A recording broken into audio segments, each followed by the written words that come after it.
Bien, yo he venido a debatir con mi amigo Renzo Cavani, pero también a sorprenderlo, porque nosotros teníamos más o menos algunos puntos de coincidencia que a lo largo del tiempo, y él no lo sabe, se han transformado finalmente en algunas cuestiones que sí son disidencia y que seguramente pueden ser objetos de algún debate, polémica, ¿no?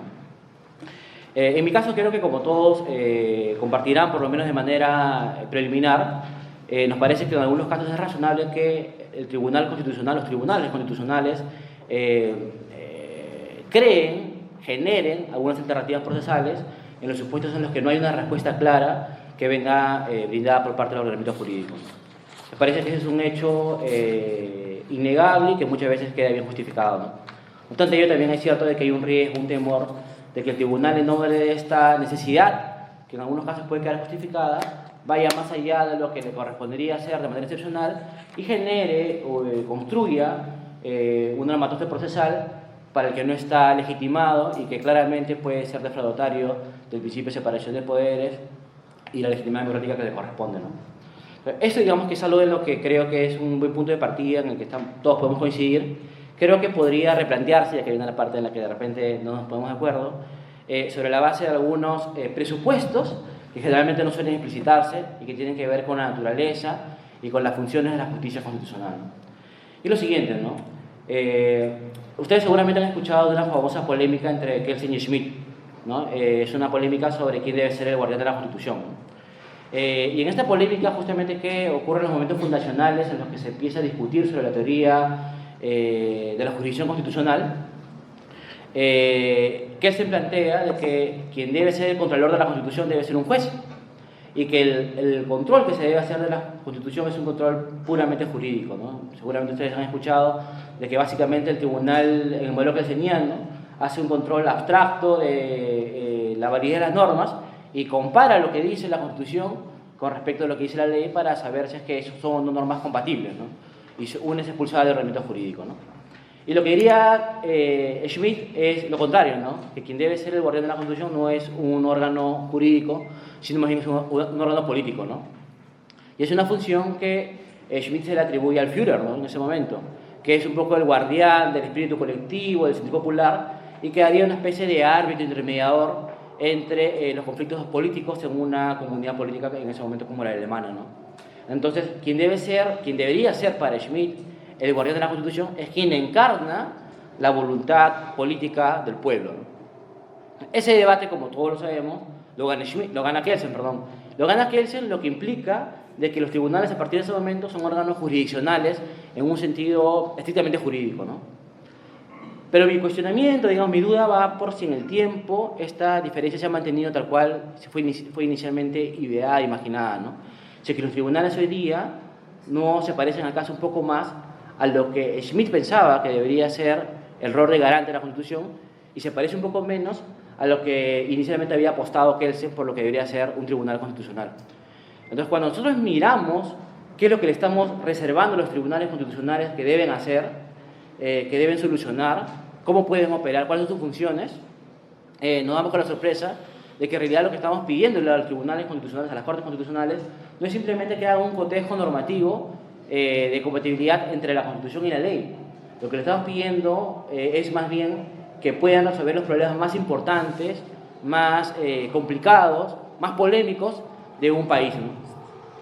En este contexto es que creo que se entiende de mejor manera qué es lo que los tribunales pueden y no pueden hacer, ¿no? Generalmente cuando uno suele hablar de lo que los tribunales pueden hacer, suele remitirse de manera simple a las competencias, ¿no?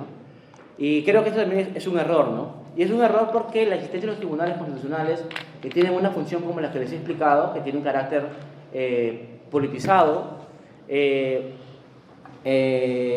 no dan cuenta correctamente de lo que estamos esperando que las Cortes hagan, ¿no? Cuando uno piensa en qué es lo que puede hacer la Asamblea Legislativa, o sea, un parlamento, o qué es lo que puede hacer el Ejecutivo, no está pensando solamente en sus competencias. Cuando uno piensa en las funciones del Parlamento, lo que uno dice es que tiene la función de legislar, de fiscalizar, controlar y la función de representar. No dice las competencias, ¿no? Y yo creo que lo mismo debería hacerse, el mismo ejercicio debería hacerse con respecto a los tribunales constitucionales, porque eso nos permite entender de mejor manera qué es aquello que pueden decidir. Entonces, cuando nosotros pensamos en los tribunales, no debemos pensar que resuelven procesos de inconstitucionalidad, conflictos competenciales, amparo a viejo, etcétera de cosas, ¿no? Sino más bien debemos tener en cuenta de que le estamos encargando, yo diría que unas 5 funciones que son propias de los tribunales constitucionales en todas partes del mundo, ¿no? Una primera, por ejemplo, es la función de reconciliación, ¿no?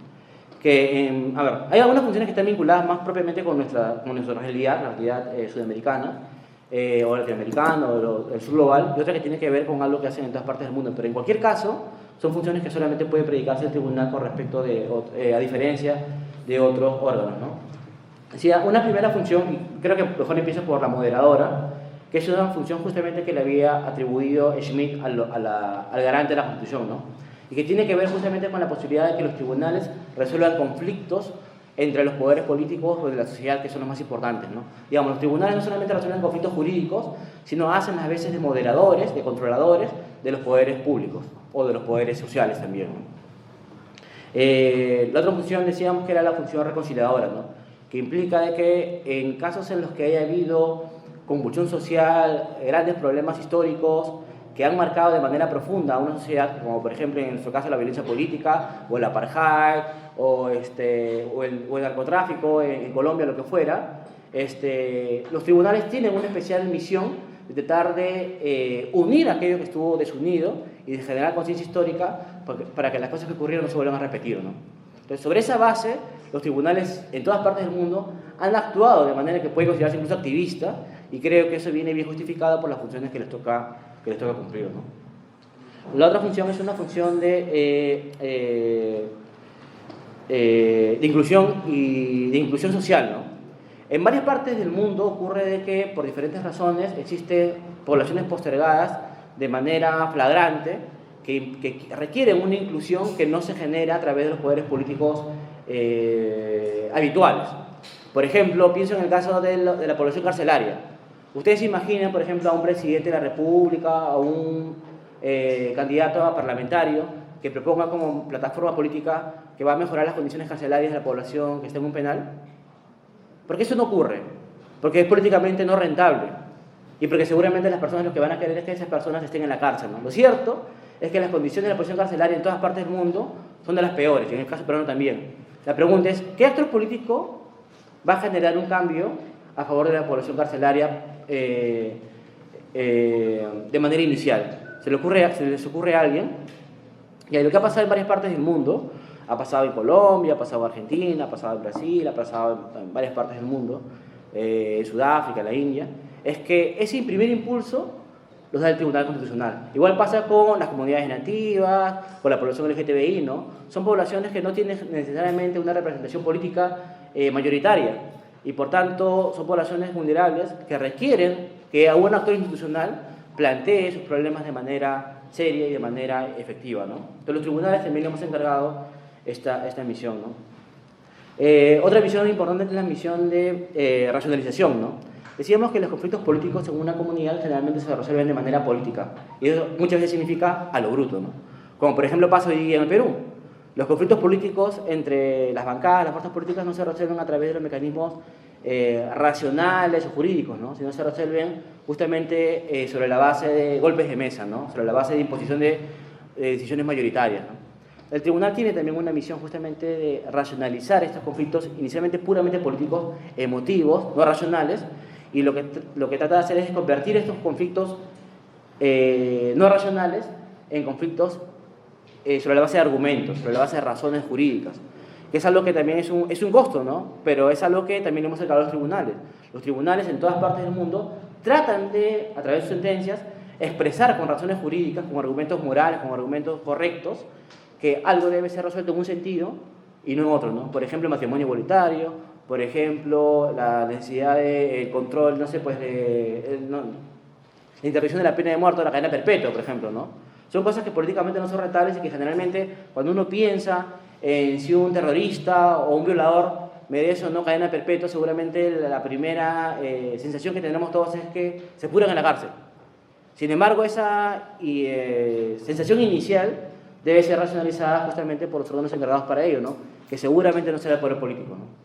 Entonces, dando un siguiente paso, lo que quería decirles es que las Cortes Constitucionales tienen estas funciones diferentes y tienen también un carácter político en el sentido que les menciono, ¿no? No político partidario, sino político en el sentido de que tienen que resolver los casos pensando también en lo que es república, ¿no? En lo que es bueno para la comunidad política.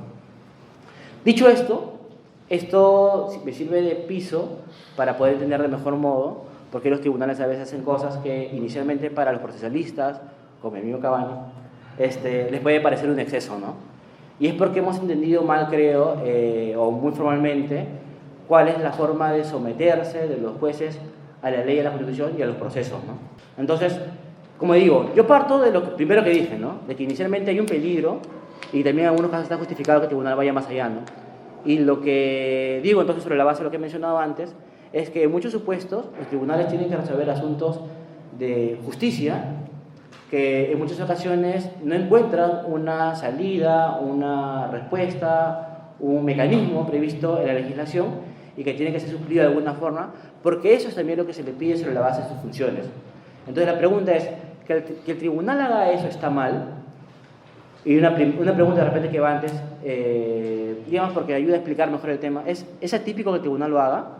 En la doctrina nacional se ha discutido Monroy, ha discutido García Belaúnde, como diciendo que es algo absurdo, es algo ilógico, irrazonable, que el tribunal use la autonomía procesal para resolver este tipo de conflictos sobre la base de creaciones jurisprudenciales, ¿no? Y lo cierto es que esto es algo que se ha hecho en todo momento del constitucionalismo y es en todas partes del mundo, ¿no? O sea, Perú no es la excepción, ni es la bestia negra, ni está inventándose algo nuevo, ¿no? Cuando nosotros, bueno, el profesor Luciano López seguramente también lo trabaja así, pensamos en los modelos de justicia constitucional, lo que solemos echar mano siempre es el modelo kelseniano, digamos que es un modelo fundacional, pero sobre todo el modelo estadounidense, que es un modelo riquísimo, ¿no? Y cuando el control de constitucionalidad surge en Estados Unidos, no surge sobre la base de una reglamentación expresa, una habilitación expresa a favor de la Corte Suprema norteamericana. Como ustedes saben, el caso Marbury versus Madison no nace más bien por un impulso, por una decisión política del juez Marshall, ¿no? Que entiende de que la Corte Suprema sí tiene que tener un rol que inicialmente no le estaba concedido de manera expresa, pero que era importante afirmar, digamos, era parte de los poderes implícitos que tiene la Corte para poder afirmar el valor normativo de la Constitución. Y la Corte norteamericana, luego de esta sentencia fundacional en materia de control constitucional, lo ha hecho muchas veces y en muchas ocasiones la Corte Suprema norteamericana ha tenido sentencias activistas, ¿no? Ustedes seguramente conocen el caso Brown, ¿no? Que es el famoso caso en el que se ordena que una niña afroamericana vaya a los colegios de blancos. Y esta sentencia fue resistida por parte de las autoridades que estaban encargadas de implementarlo, ¿no? ¿Qué hizo la Corte Suprema? Lo que hizo fue tratar de que esta sentencia se cumplía en todos sus extremos. Y a través de medidas que pueden considerarse ya como activistas, como políticas o como parte de su autonomía procesal, ¿no?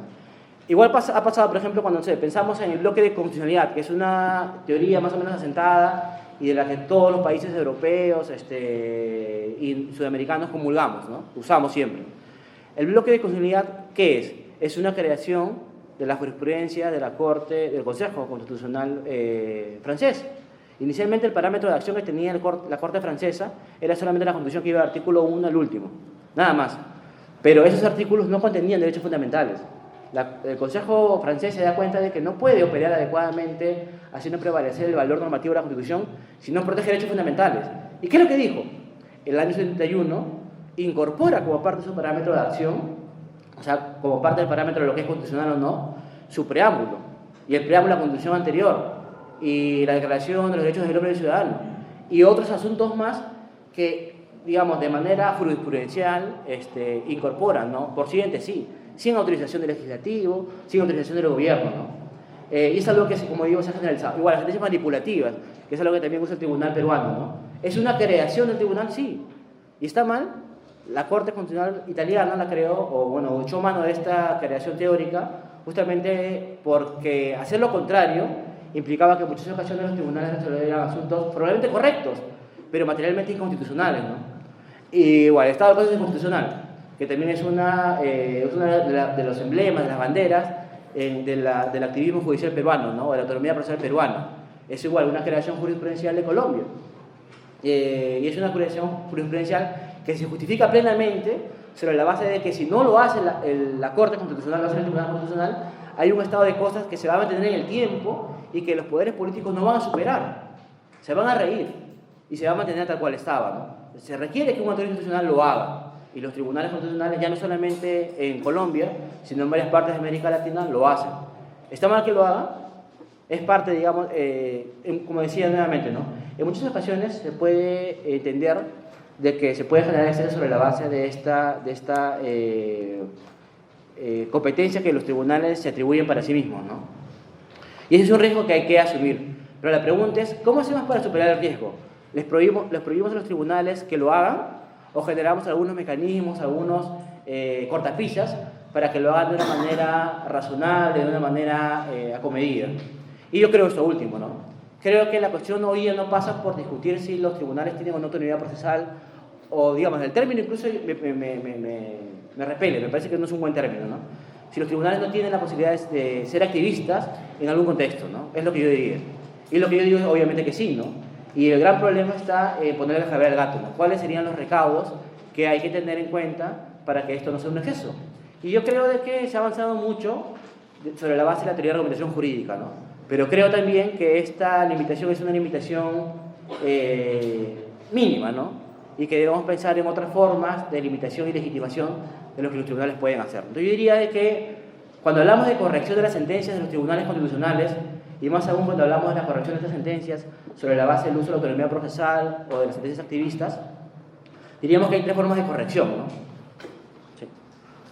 Una primera que tiene que ver con la teoría de la argumentación jurídica, es decir, la corrección en el sentido de atender a los principios que corresponden al caso, de la logicidad formal de la decisión, de los argumentos a favor y en contra, que es algo que más o menos todos manejan hoy día, y ustedes que son más jóvenes más aún, ¿no?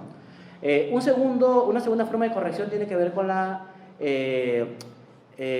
corrección en cuanto a aceptabilidad social de la decisión que se está tomando, ¿no? Que es algo que ha trabajado bien un autor que también está vinculado con la argumentación jurídica, que es Aulis Arnio, ¿no? Y les recomendaría, sí, claro, alguna vez también lo hemos compartido, creo que en Facebook con Renzo, ¿no? Y con Ever también creo. Creo que es un autor fundamental para entender que las cuestiones de corrección no tienen que ver solamente con la corrección argumentativa, moral, sino también la corrección en términos, decíamos, de aceptabilidad.